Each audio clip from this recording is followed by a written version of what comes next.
Ушунчалык элди жинде ойлойсуңарбы? Садыр Жапаров. Сен оозуңду ачып эле ар кайсын сүйлөп койсоң эле 7 миллион эл ушул сүйлөп атат деп эле ишенип калат деп ойлоп атасыңбы? Эл билет чындыкты. Эл нукура чындыкты билет. Көлбаевдин машиналары деп жарыяланып атканда өзүң братан деп белек кылган Мерседести тааныдың беле ошондо? Ошол Мерседести өзүң жагалданып братан деп белек кылгансың.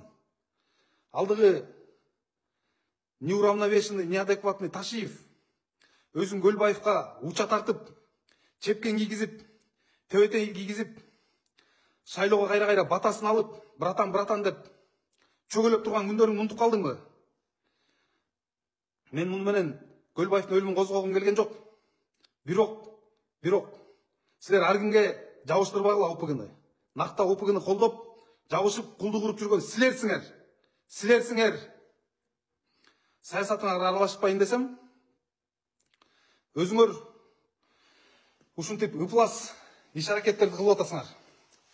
Эми силер менен сөз башкача болот. Же силер мени өлтүрүп тынасыңар, ниетиңерди билдим. Же мен силерди тирүүлөй көмүп тынам. Уктуңарбы, урматтуу эки Додик? Сөз көп. Эми сөз көп.